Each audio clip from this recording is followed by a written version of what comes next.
That coming up. Now this. President Obama, speaking to a panel on poverty at Georgetown University, accuses Fox News of spreading negative stereotypes of the poor. Listen to this.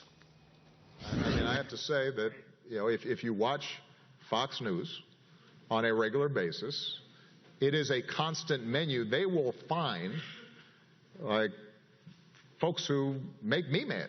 I don't know where they find them, right? They're all like, I don't want to work. I just want a free Obama phone or whatever.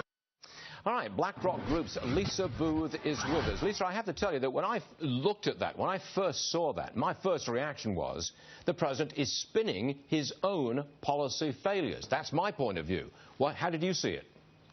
Well, I think that's exactly what he's doing, but quite frankly, I find his comments scary. He also said that we need to change the way that the media reports, but that's been this administration's approach with the media. He's tried to muzzle the media. This is a president who said that he was going to have one of the most transparent administrations in history, but he has had anything but. He has prosecuted more leakers under the 1917 Espionage Act than any other presidents combined.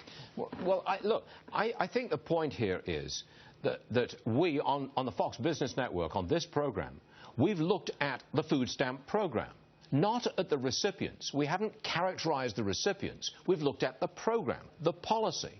And we've found fault, frankly, I found fault with a 6 years into recovery, which still has an extra 12 million people on food stamps. We've not characterized recipients. We've not characterized the poor. What we have done is look at the program and call it the failure that it is. That's where I'm coming from.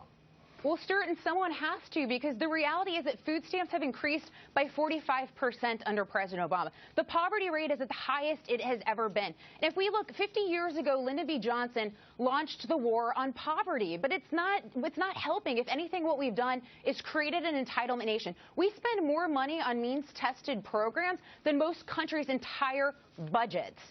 On the other side of the coin, I mean, you could say that the programs initiated and expanded by the president have helped people.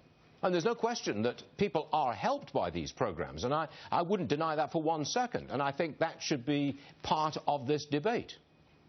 Well, absolutely. And we're not saying that those programs aren't helping people. The argument to be made here is the fact that we've created this entitlement nation, and that we're spending entirely way too much on these monies, and the amount of money that we're spending, we're not getting the performance from those dollars that we should, and that's what needs to be evaluated here. Is we absolutely, I'm not advocating to not help individuals, but we need to make sure that the money is being used efficiently, and it hasn't been. And we haven't really answered the question, who pays for all? Well, we've answered it. Who pays for all of this? Why are we going into such enormous debt, an extra $500 billion each and every year, and we're supposed to be in recovery mode? That's what gets me. We never look at who's paying and how much debt we're going into for all the programs that we're putting out there. Well, absolutely. And what we've seen is over the past 50 years, we've spent more than $16 trillion on these programs. And the problem, Democrats' approach and liberals' approach is just to throw more money at the problem rather than reforming welfare, rather than looking at the problems, identifying the problems, and fixing them. And Democrats don't want to do that because they're scared.